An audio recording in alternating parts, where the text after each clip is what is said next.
welcome back to the Shaggin Balls Baseball Podcast with coworkers.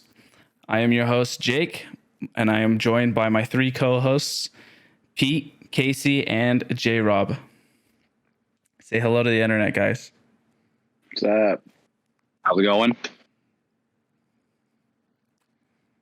And then there's Jrob. You'll hear from him. Sounds so enthusiastic right now. I kind of hit them all at the same time. I didn't go individually. I didn't go down the line like last time. I'll do that. I'll be better next time. We forgive you. Thank you. If you guys want to reach out to us, we have an email. It's the Shaggin Balls Podcast at gmail.com. That's Shaggin Balls Podcast at gmail.com.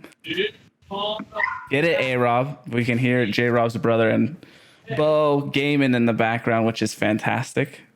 I'm sure they won their Warzone game or scored a goal in FIFA. I don't know what they're playing, but I'm sure it's going to be less exciting than this podcast. We have prepared some topics that we're going to talk about, but we're just going to let things flow. The first topic that we are going to talk about was a suggestion from Pete.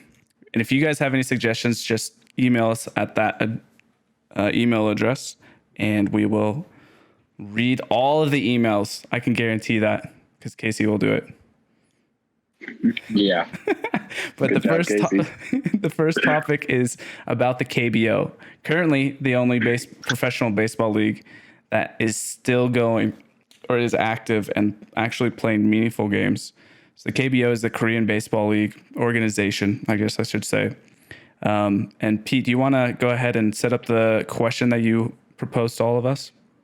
If you have it there, I can read it. Absolutely. So the question that I had for the group was if you've watched any Korean baseball, followed by why or why not have you not watched Korean baseball?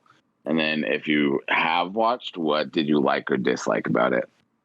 And so I'll just go first with my experience with that is I've watched a tiny bit of Korean baseball, like some clips here and there. And like I turned it on ESPN one time, just like watch a little bit, but I've never like fully sat down and watched it, which I mean, like I love baseball. I mean, mainly I watch my team, the Yankees, obviously, but I just love baseball. Like it's just a thrilling game to me. And like, so I know if I sat down and watched Korean baseball, because from the little bits I have seen, it's, fairly similar. I feel like I'd enjoy it, but I just haven't had that buy-in yet.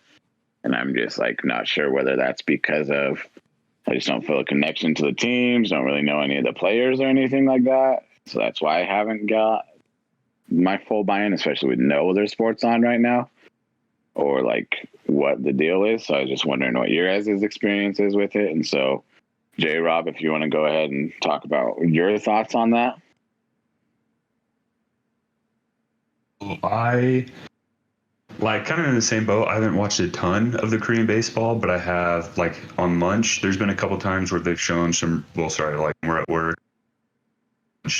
There's like some Korean baseball reruns on, and I feel like anytime it's on, honestly, I'd rather watch that than Friends or The Office or whatever anyone else has on, probably mainly because it's the only sports on TV right now. But one thing, honestly, the first thing I think that jumped out to me was I forgot that there wasn't any fans in the stands. Like I was watching the game, and it wasn't until like after 20 or 30 minutes of watching that I realized that there's no fans there. So I think that's one thing. It's weird, man, because they put like the crowd sound into it. Yeah. Have you noticed they have like I've noticed they have the cardboard cutouts too, like the like people behind it. In some places I've seen that. Yeah, it's funky. And I'm like, I don't know. It's like not as bad. It's like you're just watching a game normally. Like it's not going to seem like it's different. I'm sure there's some aspect for like the players that's probably a little bit different, obviously, because you're surrounded by this, or you just make a sick play, fans go crazy, and it's just like dead silent or whatever. Or you see the like. It's just your what I think teammates. Or go for. Yeah, it's just your teammates. And what I was gonna say, I feel like it'd be super dope or funny if you're like a player, you're just you can still hear it normally, but just the smack talk from the other team, you're just gonna hear that a lot more because it's the only thing you can hear, like minus your teammates as well. But that was the first thing I noticed, just no fans. But I mean, yeah, even though I don't know the players, like you said, Pete, and it's not the Cardinals, like it's still baseball. I mean, or just sports in general. so I'm drawn to it. But like, I mean, I don't notice a dramatic difference in like skill or anything. I mean, obviously I also haven't seen baseball since like October of last year, so it's been a long time. But I mean, it's still a good league. There's still good players and everything over there, and so it's not like we're watching Little League or anything like that. So I mean, I like it from what I've seen. Again, I haven't seen a ton, but I think it's good baseball. It's something to watch. They got cheerleaders. I forgot about that. Yeah. Casey? Yeah, I'm in the same boat as you guys. I haven't really followed it a ton. I almost haven't actually watched any highlights besides what I've seen on Twitter. And they only showed the Dinos on Twitter. That's how I know they're a team. So, I mean, it's hard for me just because I'm in love with the MLB. And, like, I'm kind of biased, I guess. I want to watch Major League Baseball. I get it. Korean baseball is the only thing on that is playing meaningful games. But it's hard for me to get into it, really.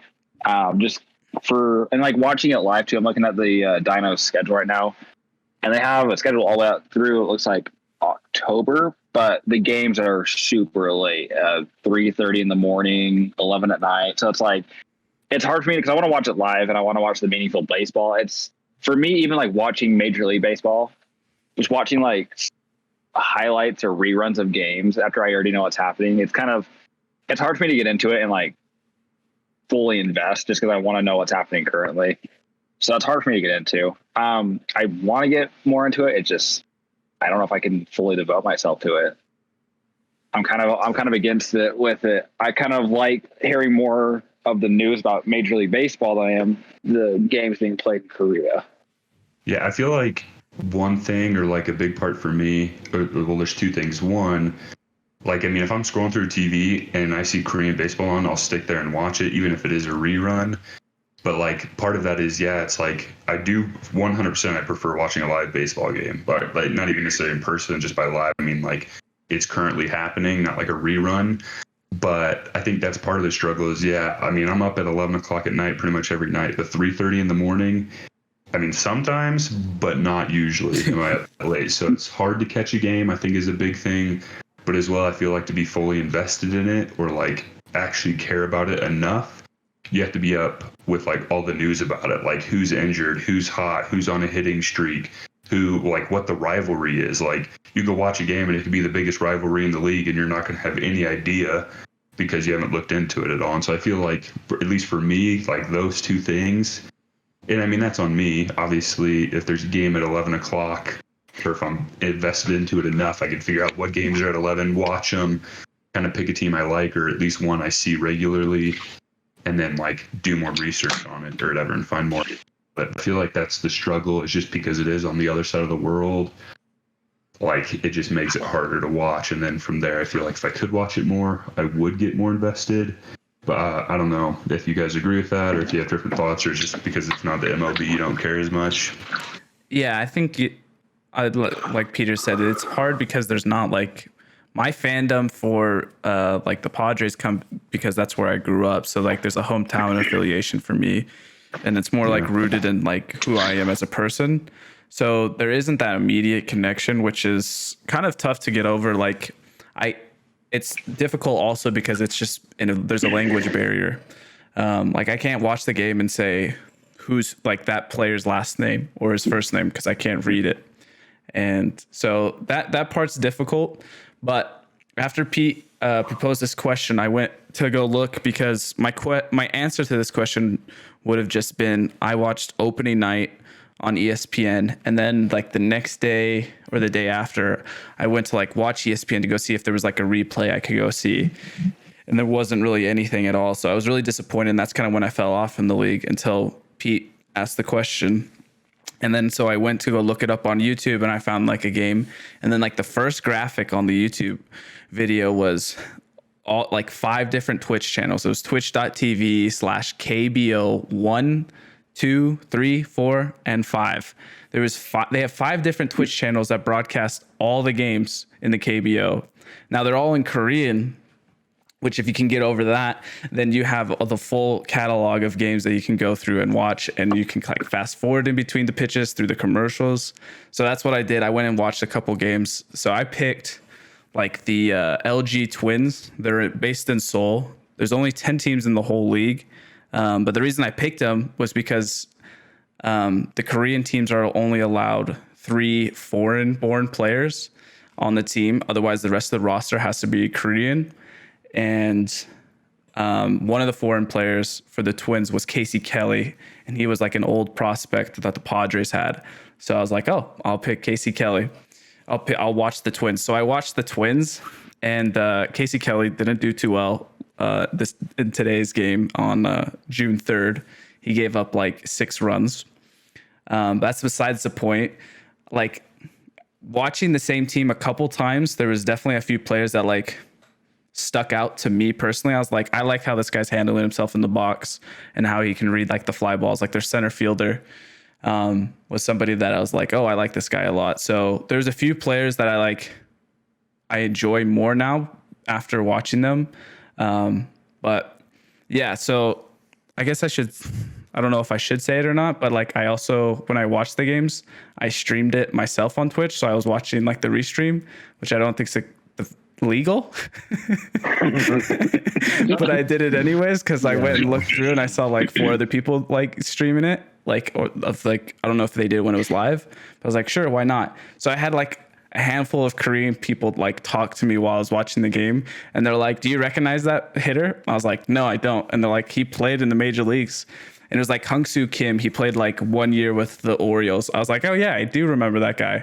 And then they showed like this other dude who's like ripped. His pecs were like coming out of his like compression shirt and stuff. I was like, yo, that guy's ripped. And then someone's like, do you know who that is? I was like, no. They're like, that's you'll know who this is, Jordan. He was a reliever. His last name was Oh. Hung Sung Oh or something. Oh yeah, is he in the Korean League now? Yeah, he is. I think he's rehabbing currently because he looked like the footage they showed of him looked like he was just doing a bunch of like exercises and stuff. But he's with the Samsung Lions. And I was like, oh yeah, I do know him. I didn't know he was in the KBO. So yeah, it's funny to see these like other Koreans who have like touched like a person that you'll know, Kasey, is Dae-ho Lee. Oh, yeah. Yeah, so Dae-ho Lee, he played 1 year with the Mariners. He's in the KBO as well, and he's on the Giants. Really? I mean, yeah. So he's over there. I haven't seen the Giants play, but yeah, there's a few pros who have like come back and stuff. So overall, as like the baseball quality itself, it's not on the level of major leagues. It's not. I don't even know where the KBO would rank in like professional leagues across the world. I assume, I think it's the MPB, the Japanese league. I assume that one's pretty close to being to the top. I don't know if it's like major leagues and then AAA and then AA and then it goes to the other leagues or not.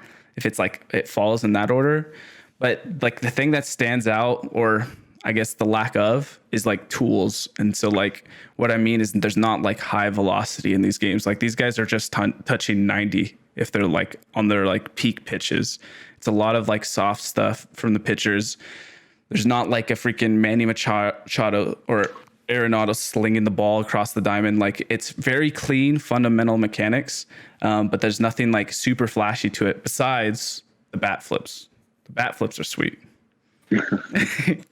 But yeah, those are my thoughts on like the KBO. I enjoy watching it, like you guys said. It's baseball and I'll take it. I just didn't know that there was such a directory that I could access on Twitch to rewatch anything that I wanted. So I think I will keep up on some of the Twins games because some of the players are interesting to me. What do you guys think? Do you guys feel like one thing this made me think of, or like when you brought up like because I was like, oh yeah, Cardinals pitcher, and then my next thought was Miles Michaelis. As like, and I can't remember where he played at, but he actually played. He played in Japan. Yeah. I just looked it up. It was Japan, but I knew it was a year or two overseas. And so my thought was like, how big is like professional baseball around the world, or like I mean, factoring in with the MLB? Because like Miles Michaelis, I think this was last year was his second year with the Cardinals. Yeah, I think that's right. but like he's a pretty good pitcher. Like, or I mean, he's done well with us. I mean, he's not necessarily an ace, but like he's a solid 3 pitcher. And so, I mean, and that's a good pickup because I mean, we found him overseas. But like, I mean, do you guys feel like, and again, that's the Japanese league, not the Korean league, but I mean, how does it differ? Do you guys feel from the minors even? Yeah, that's a good question because there's a handful of people who go over and then come back. As far as the position player side, Marcus Thames did it, and that was in the KBO. That was in the Korean league. But I don't know like what the like major league teams look for in a player who's gone to play foreign ball to like then bringing them back. The Padres signed a pitcher from the KBO who Pierce Johnson. He was like with the Giants. But like he went over there and absolutely dominated. Like he figured out like his bread and butter. He had his solid velocity, but his slider was like was a great strikeout pitch, and he just like put up insane numbers over there. So I don't know like where the threshold is, like where it's comparable to like if they're going to go see Miles Michaelis again. It's like, does he have to have like 2.7 ERA to like a 3.3 ERA and striking out like over 10 batters per 9? For them to be like considered like, oh, this guy could be beneficial for a major league team. I think that's like what comes to my mind when I think about people who came up through the system and then went forward to like then come back. Yeah. Well, and I wonder what it is or like why players choose to go foreign instead of like back down into the minors. Like, is that because they're not getting any more chances, or do they just feel like they have a better chance like to play than? Yeah, I wonder if too the compensation too, if you're like, because like Jake said, you're only allowed 3 foreign players, so I feel like there's probably a more bigger paycheck in that like designated spot than like dropping back down to 2A or AAA. Yeah, well, yeah, Miles Michaelis, I mean, he got paid. Let's see, so it was a 1-year deal, but it's $700,000. So that's, I mean, I can imagine to play over there than what you're going to get in the minors. Yeah, I'm sure that's below like the minor league minimum or major league minimum too. Yeah, or above it. Yeah, I assume it's got to be money. I assume these guys are getting paid like $1 million to $3 million to like come over. Like Tyler Saladino went over, and that's a guy who's like on a major league team for most of the season, but he's probably flirting between AAA and not. But I assume it's got to be like mainly the money. Like money talks. Yeah. But for them, they get the regular at bats. They know they're in like the star role. Like they're guaranteed like the reps kind of to go showcase, I guess. Yeah. Well, and one thing the Cardinals this offseason, they signed actually from the Korean Baseball League, a 31-year-old South Korean pitcher. And I'm trying to look up his stats and everything, but he went 17-6 with a 2.51 ERA in 190 1/3 innings.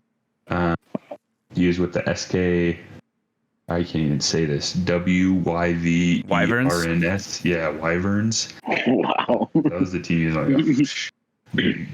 you could try and get me to say it again. It's not going to. But so, I mean, 2.51. I mean, that's obviously, that's a good ERA. I mean, it's not the best we've ever seen, but that's a good ERA. But yeah, how does that compare? What's a 2.51 ERA in the Korean Baseball League? Like, what's that equivalent to in the majors? Like, is that like, are we like 3.5? Like, I don't know. Like, and if he hasn't had a chance to play yet, obviously, because we just signed him this offseason and with everything going on, but I'm just curious to see what we do. And I mean, the Cardinals, with O. The year he was with us, I think we had O for 2 years. The first year he did really well. Yeah. Then the second year, everyone just kind of figured him out, and so his numbers like dropped a lot. And then I think he went to 2 other teams, and then obviously it sounds like he's back. Yeah. So, what was his velocity like? Do you have any recollection? I don't think he was crazy. Like, it wasn't bad, but yeah, I wasn't great. I got him pulled up too real quick. I think I guess I'm answering kind of more of my question I put out.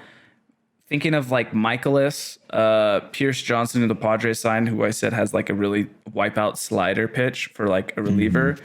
But Michaelis, he has like the solid velocity, which is like above average like trait for a fastball that you would want to look forward to like survive against major league hitters. But it's also his like curveball. I feel like there's like that specialty pitch they have. So I'm wondering if that like Korean pitcher you guys signed just has like a really devastating curveball rather than just like straight pitch ability and just putting up solid stats. Like there's got to be a pitch that the scouts are looking at him and they're like, this is an above average pitch and it can do well. Yeah. Because the best, I mean, is that true for Ryu, the Korean pitcher for the Dodgers who just signed with the Blue Jays? I don't know if you guys know him very well at all. Yeah, I don't know him super well. I know he's had a pretty like he had an insane solid first half. season. Did he start the All-Star game? Yeah, Ryu started the All-Star game. Killing it. What do you guys know what his like best pitch is? Is it his curveball or? Oh, yeah, it's either his curveball or his, I think, changeup. I want to say. Okay, so it's still like some field pitches that he picked up. Yeah, it's not straight fastball type deal. Gotcha. So just going back to O super quick. So just looking up him. So yeah, his fastball was like typically 92, 93, topped out at 96.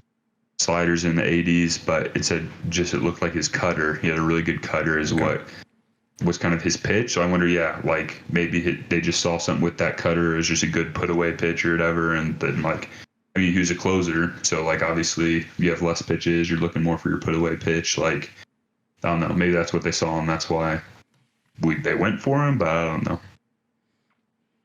Yeah, I think you're right on that. I think there's like the one big like prospect over there. He's like he's a client of Scott Boris's, so like ESPN loves to talk about him as like the big deal. But he's on the Dinos. I can't remember his name, but I think he's like the 3-hole hitter, and he's like this lefty. But he's got a really good like frame to him as like for a body. It's very strong. It's not loose by any sense and whatnot. So he, I guess, is like the one legitimate prospect who might be a name this offseason, I think they're saying potentially. But the Korean, I don't know all the details. The Korean League must have like more lax rules about players from their league coming to the majors, because like the Japanese league is very weird. Like they have to wait until like they're a free agent, and then like the team posts them, and then all of the major league teams bid on that player.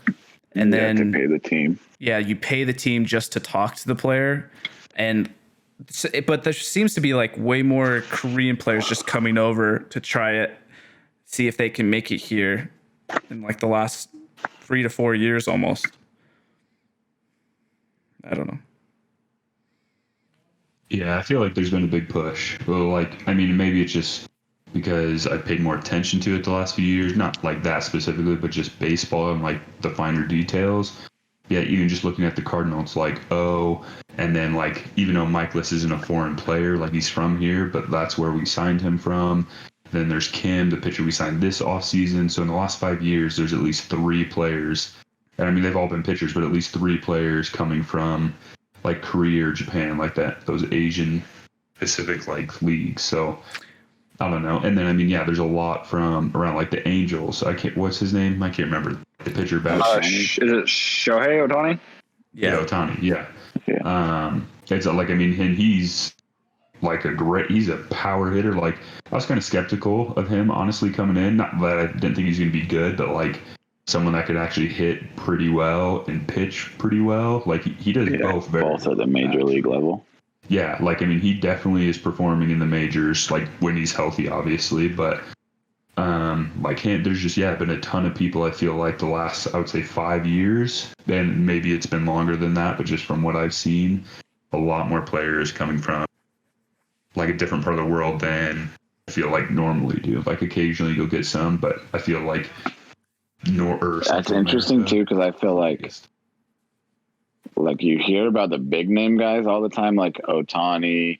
Obviously, we got Tanaka for the Yankees. We had Hideki Matsui. Darvish. There's that Boston pitcher. Yeah, Darvish. There was that Boston pitcher a couple years ago. Daisuke. Can't remember. Yeah, Daisuke.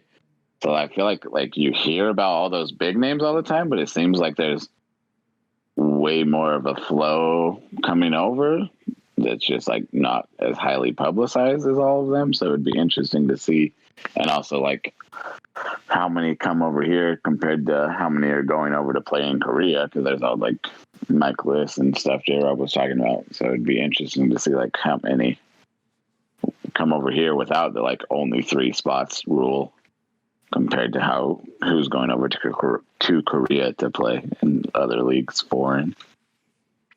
Another funny note for the KBO is the highest paid manager is on the Kia Tigers, and it's Matt Williams.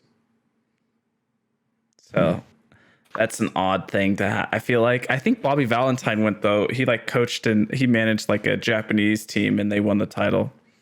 Just I feel like that's weird. They're just straight teaching like fundamentals, but there's that language barrier. That's got to be tough. Yeah, it's gonna be super tough. Go for it. Sorry, I more random thoughts that are popping in my head. With Shohei Ohtani, I think he was a pretty unique case for a Japanese player coming from his league over to the US, because he came over, like he foregoed the posting, I think, or they might have been able to, but he was subject to like the international free agent pool. So he was only able to sign for like a very limited amount for his like signing bonus or whatnot. Like he was part of like the same pool that teams have to obey, like when they sign Latin players and stuff like that, because he came over and he was like so young or something like that. But he just wanted to come play here. Yeah.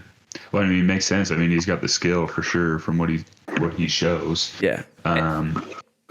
Go for it. It's just cool because he's so young. Like we haven't had a player like that. We get a lot of Japanese players, and like Pete listed off like all the great aces over in Japan that have come over.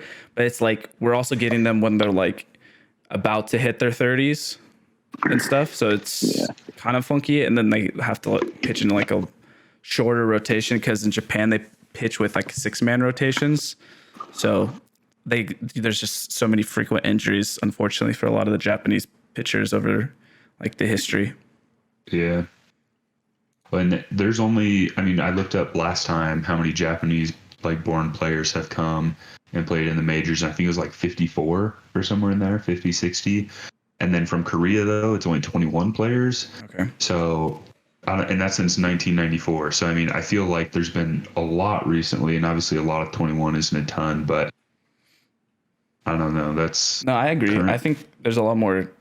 And that's just the major league level. Like how many players from Korea potentially come over just to see if they can like make it just through our minor system. I feel like that happens. I think there was a Padre pitcher that we signed, or a Japanese pitcher that we signed, that like spent the majority of his time during his contract in the minors. So I don't know how many like players even linger between the two levels. But anyways, I think that's we've exhausted as much as we can probably talk about the Korean League and Japanese League without researching more.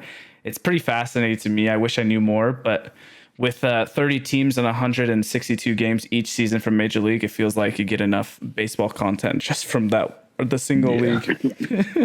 But the next topic that we're going to kind of transition to here, I think, is one that Kasey proposed. Kasey, you want to ask us the question that you suggested for this podcast? Yeah. So I thinking along the lines of like kind of what we talked about last show with the shortened season, I guess. And something I kind of want to talk about was almost in the sense of like a rent-a-player, like how Mookie Betts kind of was to the Dodgers, or how we like Verlander kind of was to the Astros in their 2017 run, kind of players like that. So it got me thinking, like, if your team is super close to making that winning push for this season, and the few players I have on here, I feel like could make or break teams, especially in like the right fit. So for example, I'll kind of give out like my biggest one I thought about when I kind of exercised this, and it was sending Francisco Lindor to the Dodgers in exchange for, you send over Corey Seager, Jock Peterson, and David Price, just because it helps the Indians out a little bit. They're not getting nothing back. And you could flex around money, or not, just for like the sole purpose of entertainment. I use players only with this just because it's more fun to talk about players. But I saw the Dodgers being that 102 win team, they're projected to like almost being like the Mariners record of 116 wins. Even with the shortened season, I feel like if they have Lindor, they would just monster through people. They already mash it through lineups, and Jock Peterson's only a bench player. Corey Seager, I feel like, is a downgrade to Francisco Lindor. I mean, what do you guys think? I mean, I gave you guys kind of a list of players. That was just one of the big ones I thought about. So, like, what do you guys kind of think? And this is with the Cardinals, obviously, where I'm going with this, and then also with Arenado. I feel like, I mean, even before, no matter what time of the year you add Arenado to the Cardinals, if you do, I think that becomes the best infield in the majors. You have Colton Wong at second base, who just won a Gold Glove. You have Paul Goldschmidt at first, who has 3 Gold Gloves. I don't know how many Arenado has, but he's at third. Your corners are unlocked. Second base is solid. You have Paul DeYoung, who's your weak point in the infield at shortstop, but he's still a pretty solid shortstop. And then you have the best catcher in the league behind the plate in Yadier Molina. So Jrob. Yeah. Sorry to cut you off here. I kind of got me thinking of that as well. So on that list as well, I added Trevor Story. So with you being a Cardinals fan, how much would you give up, or what would you give up if you could get a package deal from the Rockies to get Trevor Story and Arenado over to St. Louis? Like, what has to happen? Obviously, Matt Chapman has to go, I feel like, at that point. I would even, honestly, Matt Carpenter. Excuse me. Get rid of Chapman, dude. You're gone. You're out of here, man. Get out of Oakland. Rockies trade. Chapman, you're out, dude. Get out of Oakland, because Matt. we're moving around all the best third basemen. Yeah. You go for I mean, I would say, Matt Carpenter has to go. DeJong, I feel like, has to go. But what else would you give the Rockies to get their, in a sense, 2 of their 3 best players out of Colorado into St. Louis? And if you guys both got Story and Story's the shortstop. If you guys both got Story and Arenado, you would be my World Series pick right there. Yeah, well, I mean, that if we got both, which I don't think we could ever pull off. I mean, maybe if we did, that'd be a dream come true. Because we'd give up to Young. I feel like, because I mean, they're downgrading a little bit. Obviously, we're upgrading. Our third base would be upgraded. But then with that, Cardinals have a lot of young outfield talent, and I don't know for sure what the Colorado outfield is looking like. But not great. Your best player is Blackman. Oh yeah, okay. Good. Yeah, well, and he's aging too. I don't know how old he is, but he's up there. He's been in the league for a while. But we have Dylan Carlson, who's a stud. Tommy Edman, who was a rookie last year. Literally, he was doing amazing. We played him at second. We played him at third. We played him in the outfield. Like, we put him wherever. But if we picked up Story and Arenado, that would be our infield. We can put him in the outfield. We also have Lane Thomas. We have Harrison Bader, who's a stud. We do have Dexter Fowler, Matt Carpenter we'd be able to get rid of. So, I mean, none of those are necessarily big names, but there's a lot of young potential in there that we could give up. And honestly, I'd be fine with giving up, because that makes the Cardinals a win now. And with Trevor Story, who has power, Arenado, who has power, both of those have good glove. Colton Wong, more of the glove than anything else, but like DeYoung, like just our infield is power for the most part, solid defense. We still have young talent in the outfield. Like, pitching isn't amazing, but with that kind of offense and that kind of defense behind the pitching, with bias and even putting bias aside, I put us in the World Series. Like, I mean, we have to go. So, obviously, depending, but go for it. How I would see this trade going out, and it's gonna get a little complex here, or how I kind of configured this. So what I would do if I were the Cardinals, I would ship Colton Wong to Colorado with. Well, I have it pulled up right here. With Dexter Fowler, and then I would send Matt Carpenter to Miami to acquire Starlin Castro. And I know you like Colton Wong. He's probably one of your best players on your team. With the Nationals. With the Nationals now? Sorry. With the Nationals. Sorry, I don't follow. So I'm not the biggest Starlin Castro fan. You think Chapman is in Oakland? You think Castro's in Miami? I know. Players move around too much. Hey, so I would say if you can upgrade to Trevor Story offensively with that, and have Castro in there you're obviously losing at second base, but to get Story and Arenado, I feel like that's almost like a no-brainer for the Cardinals. Yeah, I feel like, I mean, and that's the thing. The Cardinals, so 2 years ago, 2018, the Cardinals had, I think, the most errors in the majors, or they're like super low. Jose And Martinez. Yeah, and then last year, 2019, we were maybe the best, but we had like the biggest gap difference by far than any other team, like best improvement. And the only major thing that changed from like 2018 to 2019 was putting Paul Goldschmidt at first base. In 2018, we had like a mixture between like Matt Carpenter. I'm trying to think of who else, but like we didn't have a set first baseman. That was a struggle. But because Paul Goldschmidt is such a good glove over there at first, like even bad throws from like Carpenter when he's playing third, because that's definitely not his best position because he doesn't have a strong enough arm, or DeYoung at short, like Colton usually has a good arm, but just he's able to eat those up and prevent errors. And that also, I think, helped the Cardinals like win more games, obviously. Less errors. I mean, you're keeping runs off the board. So Paul Goldschmidt was a big pickup. And so even if we got rid of Colton Wong, who obviously just won the Gold Glove, like you still have a solid first baseman to where a decent second baseman isn't going to kill you, or it's not going to be that big, especially with adding more power and better defense both at third and shortstop. So, I mean, if we could pull that off, obviously I wouldn't give up the team to get both of those. But if we could work something out, I mean, that puts the Cardinals in a win this year, this short season, or even if we get them for more than a year, like next year, we're in contention as long as we have them, essentially. Yeah, I like that. What's your thoughts, Peter? What's something that came to your mind, or like a player that like you could just see impacting with like the kind of rented player or whatnot? Yeah, absolutely. So the first name on the list that you sent us, Lindor, popped out right away. As a Yankee fan, you know, we've had some pretty solid shortstop play since Jeter left, even though Jeter wasn't that good his last couple of years, still a legend. But like we've never quite fully replaced him at that superstar kind of player. So like Francisco Lindor, I just like put him on the Yankees, just like absolute superstar, great player, would just be amazing. So what I would give up to go get Lindor, and I mean, you know, he's a superstar, you're probably going to want more than this, but I would definitely trade Urshela.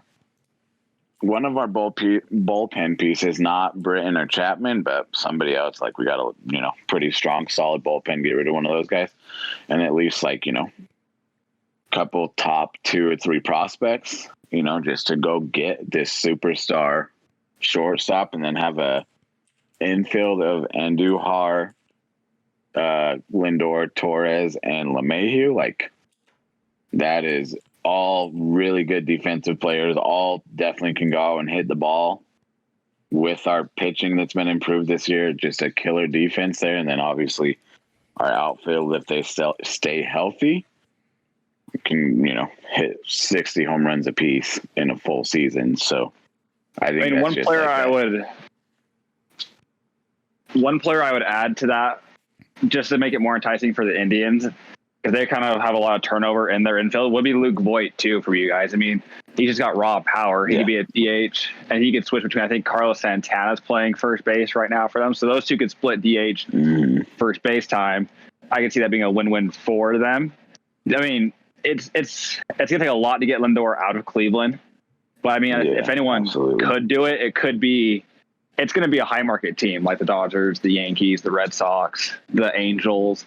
Like they're going to be one of the only teams that get Lindor out of there. So you probably have the best shot out of anyone to get Lindor. But yeah, you got places you can move. The Yankees have are definitely always. You could go get a person if you want to go get them. One thing I thought, or so go for it, Kasey. Well, I was just say on the topic of the Indians, I want to see Mike Clevenger go to San Diego just to help Jake out. And the reason I say that, sorry, I had it pulled up. Just with how the Padres are kind of built right now, I just think Clevenger would fit really well into that role position for their bullpen. I mean, because if you have Mike Clevenger setting up Kirby Yates, I mean, like, come on, like your 8th and 9th inning are a lock. Clevenger as a setup man? Yeah, I know he's not necessarily used as that, but I just think he's more effective out of the bullpen, in my opinion. Interesting. I think Clevenger would be great. I think he would fit the San Diego vibe really well with his hair and his sunflowers that he loves. I think he'd be awesome. I mean, but him and I Paddock would with 100% use him as a starter. He's got all-star caliber stuff. I'm not taking that out of the rotation and limiting him to like 80 innings. I'd rather him try to go out there and put out 200 innings for us. So I would want him as a starter. No way in hell as a reliever. I mean, he's a great starter, but I don't know. The starters are the most impactful pitchers. So I'm taking. If we're getting him, he's a starter for us. To each their own, I guess. I guess that's why I'm a We don't Mariners need fan. the bullpen help anyways either. We already have a really good bullpen. I'd say the only way he goes to the bullpen is if you have bullpen issues and you have like 5 other starters who are better than him, which would be unlikely. But yeah, I think bullpen resorting a pitcher to the bullpen is like plan B. Like this guy has a really great fastball and a really good slider. His control's so. Like he has trouble. He can get an out. He can get 3 outs. He can go in there 1, 2, 3. I'm not saying he wouldn't be a lights out setup man. I think he would be the closer. I think he'd probably be better than Kirby Yates. But I think if you have a starter who can mix and match his like 3, 4 offerings and can work his way through a lineup 3 times, that's insane value that you don't take out of the rotation. And closers are great. And I mean, obviously you need a good closer. But at the same time, pitchers are usually closers because they can't make it through the rotation or like through the batting order multiple times. Obviously, then that's not the case always, but like, yeah, they just have less pitches. And usually, again, that's because they're only in the bullpen, so they need less, but they don't have as good a stuff as the starters do, at least consistently. And I mean, that's why they're in the. But to Casey's point as well, it could be the pitcher. It also just fits their mentality a lot better. Like Chapman, like I don't think anybody would have doubted Chapman to be a solid starter, but he was put into that role and he really thrived in it. So he's stuck there ever since. Same with like Neftali Feliz back for the Rangers in the day. He was kind of put there. Like Wainwright, when he was young, was a great closer. Smoltz was a great closer at point in time, but both were put back into the rotation because there's just more value as like a 3 starter who's solid that can go out there every 5th day for you to fill the gap than a bullpen piece. That's what I think. Yeah. I think bullpen is the easiest to acquire and to bolster. Yeah, no, for sure. I agree with that. I think one thing I thought of as well, I'm kind of jumping back to like Arenado.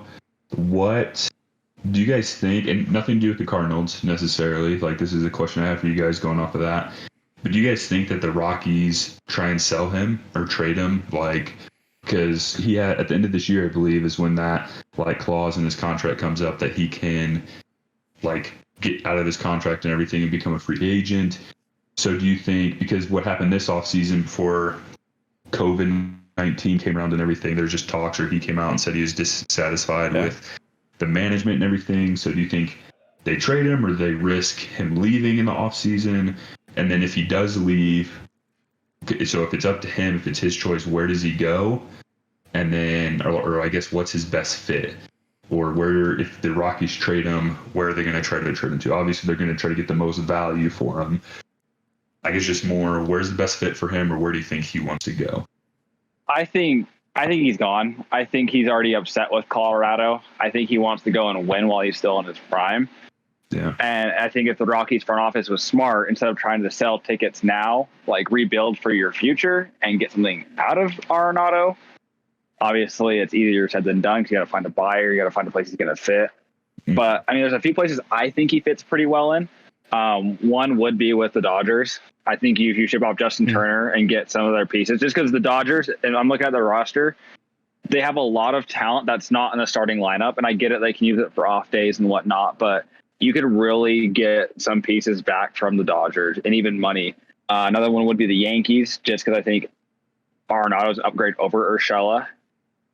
And And even, let's see, I had to pull up. Where did it go? I have so many rosters pulled up. Yeah, no, that'd be interesting. And Go. Sorry. And my last team I would see him fitting well in would be, and if you have to play around with this, you had to basically send him to Toronto and you convert, Vlad Jr. to a first baseman and put Arenado at third. Oh, I like that. I like that one a lot, actually.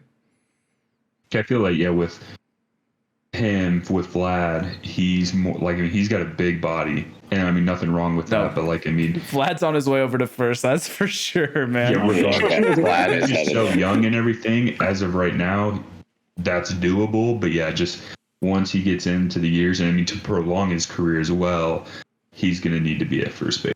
Yeah, 100%. Yeah, first baseman headed to DH with the way he's shaping up. That'd be really interesting, though, for Toronto to be able to get Arenado and not have to give up any of like their young core. And if they could add like another arm, that they would be pretty. That'd be dangerous. Yeah. One thing that would be in the Rockies' favor to get Arenado off their team is how big that contract is. Yeah. Like if you can get that money off your payroll, like that opens up a lot of possibilities. And like the 2021 free agent class, like it's not the massive free agent class, but it's got some good signings in there you can potentially throw some money at. Yeah, I think Colorado is a very interesting front office. They're like family oriented, or run, I think. And they've made very odd decisions. Like just their off-season acquisitions have been like super strange. Like I feel like their off-season acquisitions have cost them a lot, not just in terms of money, but also just like giving themselves a chance, because it feels like they take themselves out of being potential players for other better players. Like they get like people who are like just below the like star free agent. Like they got Ian Desmond to like a 6-year deal after his one good year with Texas, and he's been trash. They got. But the thing is too. Sorry, go ahead, Jake. Finish your tangent. No. Jump in. So I think the thing is I think these older power hitters, they could revive their career in Colorado with the higher altitude. Like Mark Reynolds was, a star from the past, and he's doing okay out in Colorado. And same with Ian Desmond, like they're hitting these massive bombs. I'm not looking at their numbers right now, but I would assume that has to play a part into it. Like, yeah, but you're not reviving someone's career when you hand out a 6-year deal.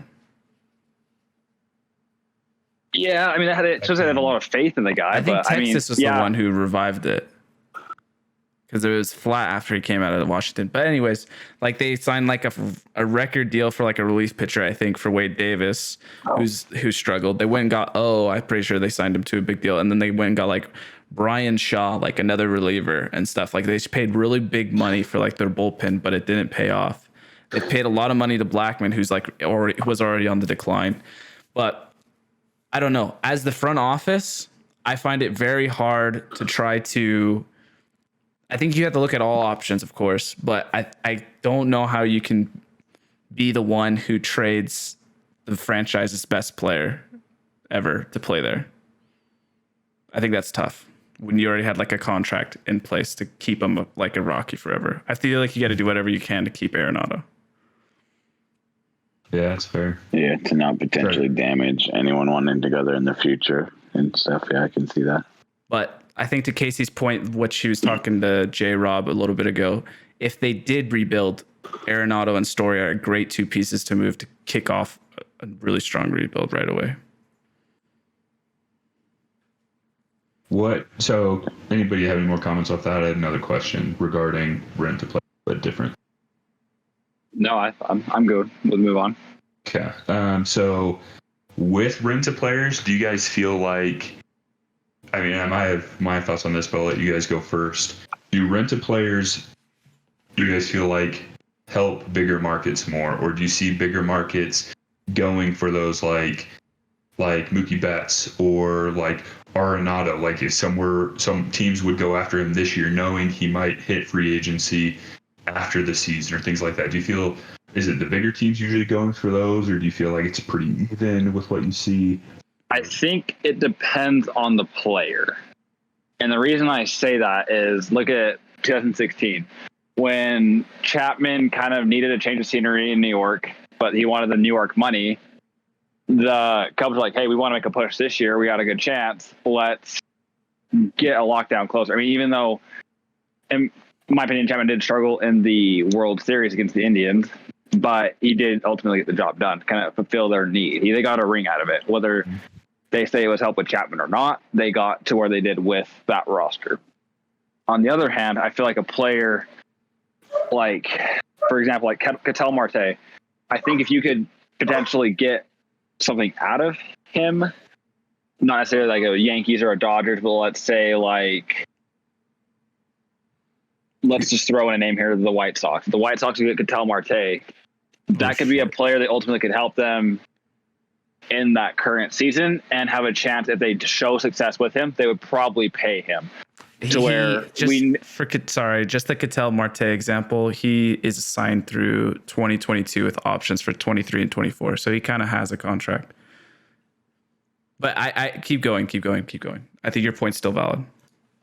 Yeah, no, yeah, it's just like players like that, or I guess like Ketel Marte is a bad example because he is signed, but similar players like that, to where not necessarily like your star Arenado player, Story's a great one. Story, yeah, like players that could help you in the immediate impact, and if you show success, there is the option of getting paid with that club to build that success. So I think there's tiers of rented player, I should say. Like Chapman obviously was going to go back to New York. The Cubs weren't going to pay him. Like they underlyingly knew he wasn't going to re-sign with Chicago. He was going back to New York. So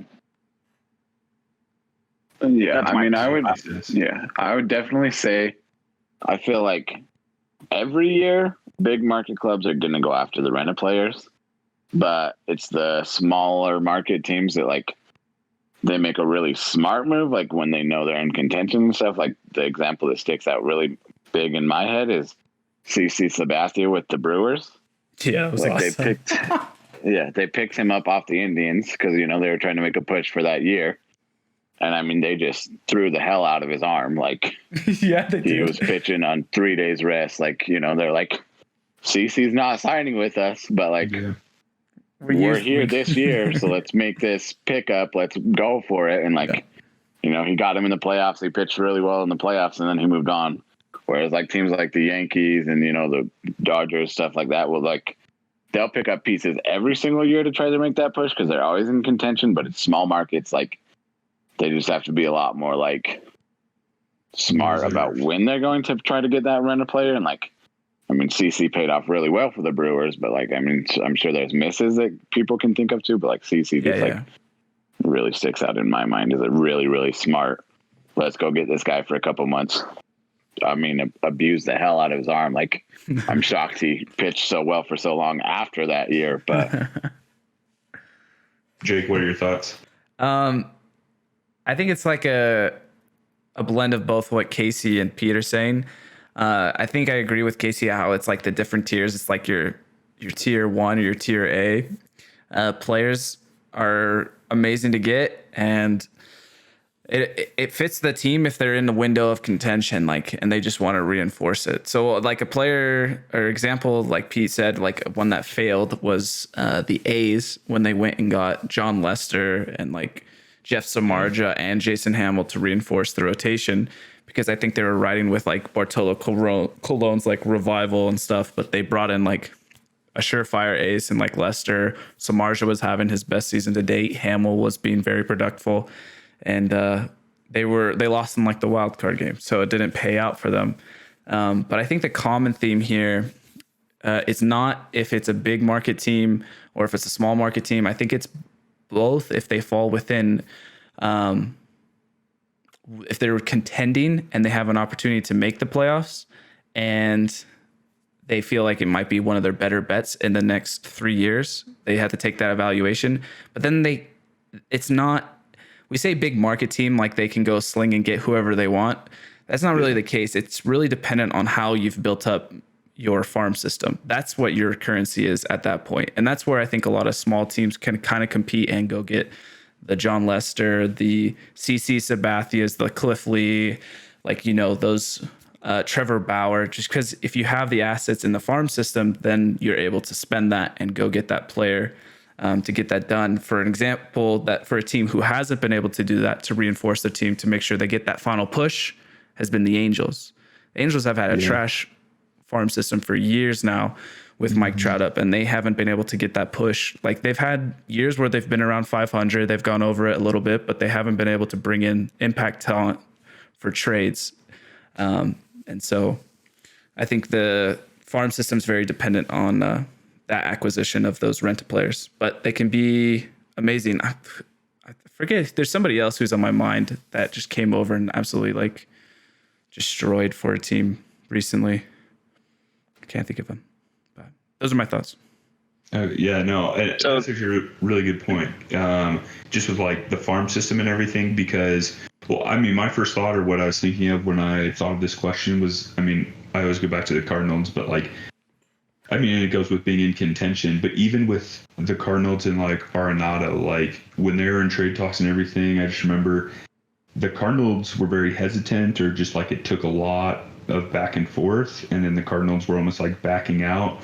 Because, I mean, yeah, the Colorado wanted a lot for what they were giving up, but then the Cardinals didn't want to give up a ton because he was potentially leaving after the one season. And I felt like just because we're not like a small market, I'd say we're more of a medium market, but because of that, like, I don't know, the Cardinals are just, in general, with John Mozeliak, he's a general manager, he's just very hesitant. He's not one to go get like, or make big moves. I mean, when we got Paul Goldschmidt, I was surprised. Like, that's the biggest name we got since Dexter Fowler, who didn't fan out. Do you guys remember? Do you remember Matt Holliday? Was he a midseason acquisition for you guys? From the A's or something, I think. I think he traded from Colorado to the A's in the offseason, then to you guys, and then you guys signed him to like the 7-year, $100 million deal or something. Can't remember if that was mid-season. But that goes to Kasey's point of like this whole question of just like kind of sales pitching, and like you guys sold him on like St. Louis and like just the fans and everything, I think. Yeah. Because I do remember, I mean, picking him up, and that was a big one as well. I mean, since, well, I guess Dexter Fowler, and there's Jason Hayward the year before, but he was only with us for a couple years. Oh, but Hayward didn't stick. Cubs. That's who I was. Yeah, and like called us old. Yeah. And then you guys are in the semis last year. Yeah.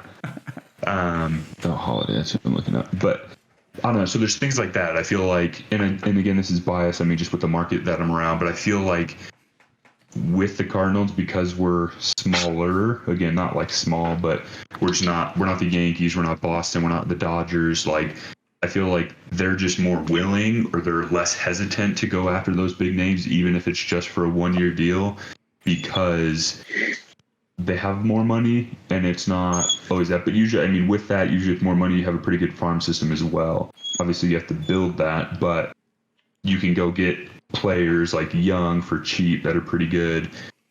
But like, obviously, you have to give stuff up for that. But I think that's true. The big market teams can go take a chance on like that older veteran who has like not the greatest contract, but they're going to take a shot that he can be like a solid production rather than relying like on a rookie or more of inexperience. Like, I don't know, like Andrew McCutchen when he came over from the Giants to the Yankees. Like, he wasn't the best player at the time, but he kind of shored up a little bit more for them. And they probably didn't think twice about the money, to your point. Yeah, and definitely as a Yankees fan, like, we always go and get at least smaller pieces every year to try to help us, which is nice. But like, I've been frustrated multiple times over the past couple of years because like they don't want to give up the farm system. Like, we could have gone and got Verlander instead of the Astros. True. I can't remember the other pitcher in the last like year or two that like Greinke, yeah, that like could have offered the pieces to go get, but like they're protecting the farm system to try to make bigger moves. But it's like, and they always make smaller moves, so it's kind of like the frustration of trying to always make sure you're good rather than like, let's win one this year. Yeah, I guess the biggest thing you guys have gone and got was like Stanton, but that was more taking on money than anything else. Yeah, we didn't give up like a lot of prospects or anything really for him, which is Thank Kinda Jared Jeter for the surprising, but- biggest bro move in sports for that one. I mean, we'll see how many games he ends up playing. He might end up being a mini Ellsbury, but yeah. So to round off nice.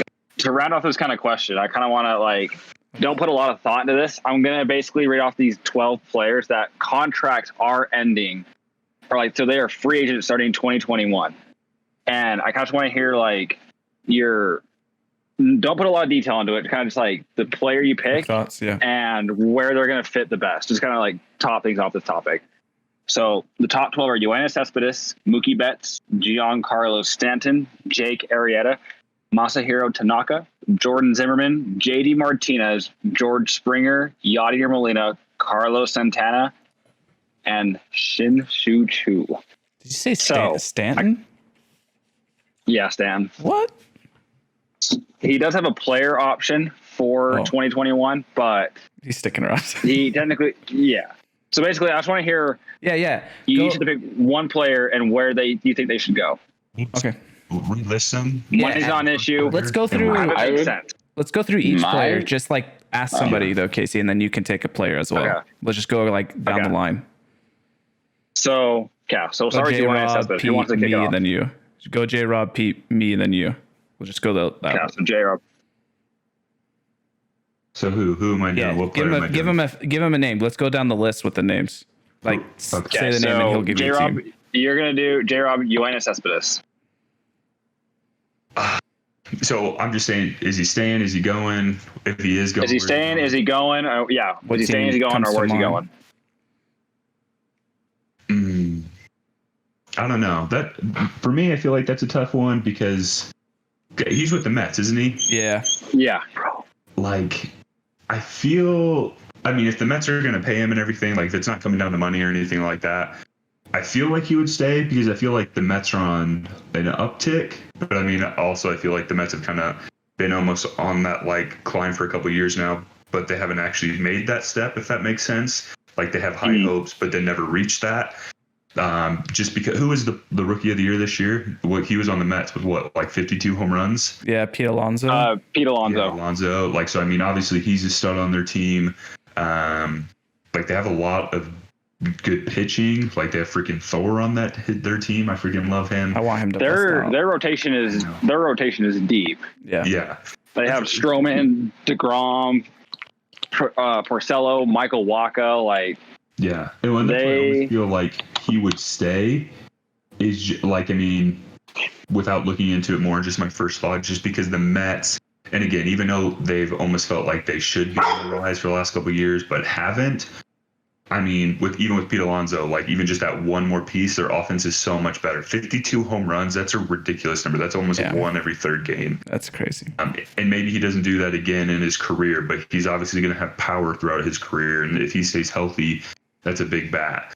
So first instinct or first thought, I would say he stays just because that. I mean, they got a good team, good lineup. They have some power in their lineup. So I would say he stays. If he does go somewhere, Probably I don't AL. know. You don't have to. Yeah. We don't have to. Yeah, we don't have to go this long. We can stick with the Mets. That can be your choice. We can go to the next guy. That's fine. So Pete, the next guy is Mookie Betts. Where is he going? Is he staying? I think he ends up staying in LA just because they're going to offer him a ton of money. And, he's already moved. And so I think that, you make that trade having talked to his agent, anticipating him staying. So unless something goes really wrong, I would guess he stays. But honestly, and this is what I thought of as a rental player, is Mookie Betts. So what I would want him to do is I would want him to go to the Angels because I want to see a prime Mike Trout playoff year. Yeah, Obviously the Angels still need to upgrade, but adding Mookie Betts in there, and then if Ohtani stays healthy, you got Mike Trout. Obviously, is a beast. And I want to see that. Rendon. Yeah, Rendon. So you get that and put Mike Trout in the middle of a playoff chase. Watching that would just that would be incredibly fun as a baseball fan. So that's what I would want to see. But I would guess he stays with the Dodgers because you don't make that trade without anticipating him staying. So I agree. All right, Jake, you're up with Giancarlo Stanton. He's gonna stay. He's not gonna pass 29 mil. Yeah, that's fine. He's gonna stay. All right, next is Jake Arrieta. I think I'm with Pete. I want to see Mike Trout win. I want to see. It hurts me that it's my own division, but I want to see a prime Mike Trout. I want him to have his best legacy as he can. I think if he wins a championship in his career, that puts him over the top where he's the best player in baseball. And we can talk about it on another podcast, but I want to see Jake Arrieta go to the Angels to help Mike Trout. Jrob, you're up with Masahiro Tanaka. Oh, where's he at again? Yankees. New York, the Yankees. Yankee. I don't know with him. I think. How long has he been in the league? Hasn't been very long, has it? Or no, he's older. He's been in for I think it's been since like He came like over later, 2013. but he's like, I think, early to mid 30s. Okay. But So he's only been here for a few years. I think he might. Yeah, he came over in 2013. I don't think it's like necessarily anything to do with the Yankees or anything, or like what he's done, but I don't know. Just maybe with a lot of like the Yankees, they have a lot of young talent. So I don't know. Maybe they keep him just because he like more of a veteran and just have more of that with a lot of their young players. But I wouldn't be surprised at the same time if he does leave. I think he would stay. Dang, he's only 32. Jeez, I didn't know he was so young. Yeah, that's what I just looked up. I thought he was older. I thought he was like 34, 35. Yeah. Well, yeah. I don't know. I don't know where he would go though. I think he stays. really, yeah. I mean, I don't know. I wouldn't be surprised either way. Yeah, It's hard with the Yankees. The Yankees, they have money. I feel like if he's been around this long, I think he stays. I think anyone in the Yankee system, Yeah, it's hard to give up that. they've shown that they want to keep like starters around when they're like solid enough options in New York, rather than like I feel like taking a chance on somebody else who's not going to like cut it in New York, like CC, Yeah, they like to JA keep an Happ, older. or something like Yeah. that. I feel like those They are definitely rather keep an older, experienced veteran than pitch a rookie starter. It's the track record they have. cool. Yeah. I like it. All right, Pete, you're up.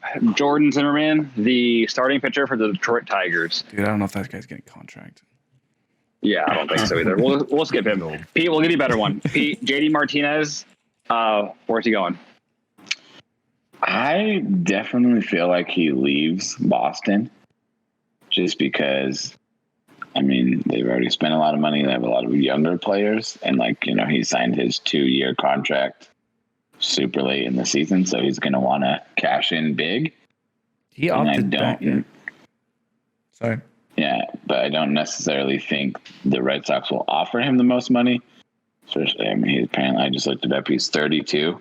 So he's not like super old, but he's also, you know, doesn't bring much to the table besides hitting. So I feel like the Red Sox, I mean, if you're going to trade away in his prime Mookie Betts because you don't want to spend that much money on him, and then you turn around and spend that money on JD Martinez, I don't think that's a smart baseball decision. So I feel like he's going somewhere. I couldn't predict exactly where I think he's going to go, but I don't see him re-signing with the Red Sox. Yeah, I think Especially because he's like hasn't been there forever, so it's not like he's going to be super attached loyalty to them, you know, like He should he's go going to to stay. Eight, Now, though. I'm going to be devil advocate here, and I think he goes to New York. I think, and this is just me, I think going back to Jake with Giancarlo Stanton, I think the Yankees move on from Giancarlo and take JD Martinez. I don't think Stanton lets them move on from Stanton, it's a Giancarlo, player but- option. Stanton's not going to say, player, yeah, I'm going to sorry. pass on the Yeah. like freaking like 200 Yeah, million he's not left turning owed to down me. 30 Well, I mean, million. even That's then, what happened with even JD then, you- Martinez. He opted into the contract. It was a player option, so like the Red Sox didn't decide. I mean, even if he like the Yankees do sign JD Martinez, I think it's just a good bat to have. I mean, it's a better backup than having Luke Voigt. Yeah, definitely. Who's I your mean, I first- would like them signing him as long as they keep it to like a 2-year contract, not going super long for that old of a player. But Yeah. All right, this next one is for Jake, and I think this is going to stir some argument. So George Springer. Yeah, that's an interesting one. It's like, where is his like year and dollar amount actually gonna lie? Because like he's he's like gonna be 32 or 33, I believe, as well. Like he's a little bit old. Going to be 32. 32. I don't think he's like a true center fielder, so I think he probably is more of a corner bat, so that loses some value for him as well.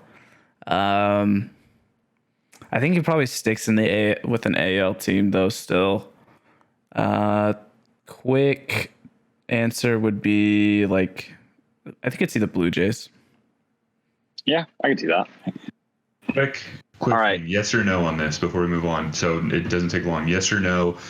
Do Astro players, like over the next couple of years, when they get traded or hit free agency, is their stock lower because of what has happened? Yes or no? Yes. Yeah. Their stock is lower.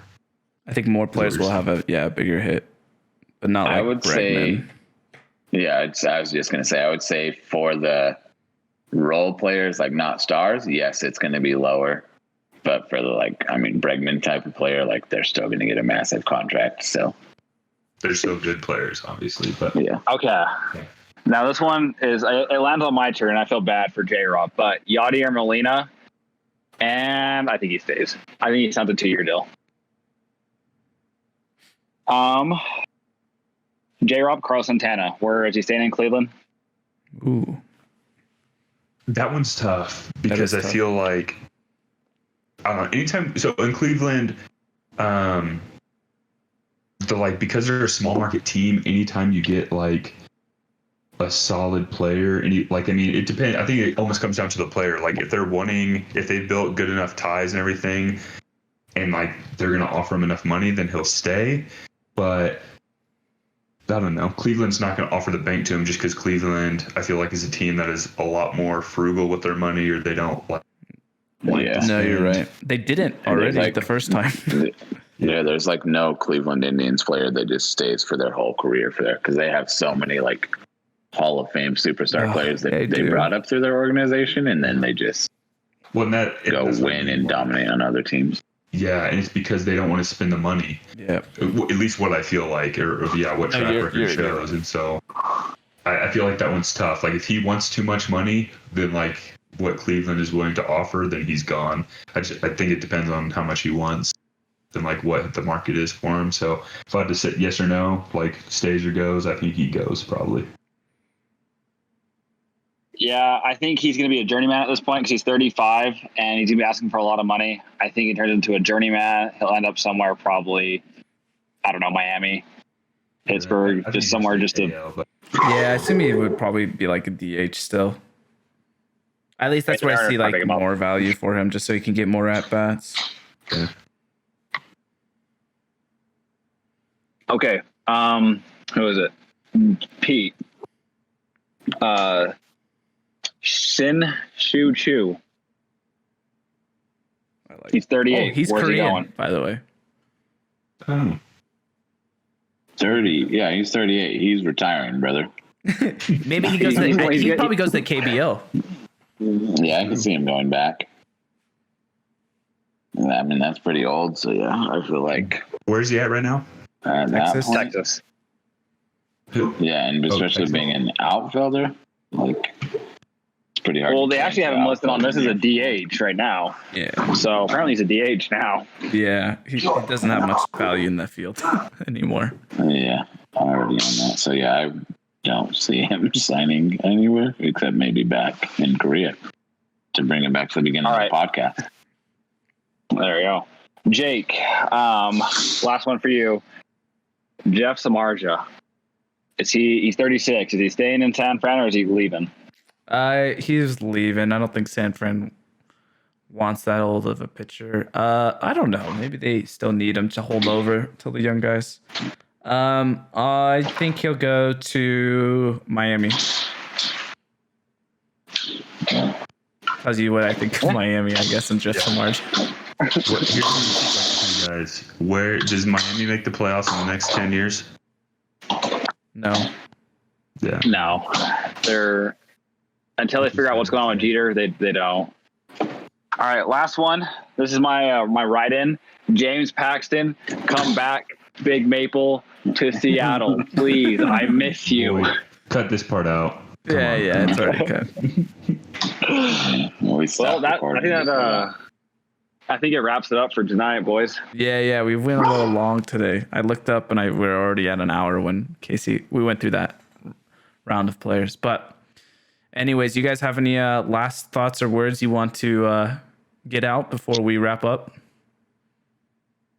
I would just Big Maple, come back. I miss you. Go Ems. Hey guys, there's this idiot Seattle fan that I know. He's just an embarrassment. So, but interesting. that's all I have to say. My last comment, just sticking to what I said last time. Cardinals beat the Yankees in 6 World Series this year, but sticking to it. Put some money on it. It's a private conversation. Awesome. Well, thank you guys for coming together to record episode 2 of Shaggin Balls. Goodbye, Internet.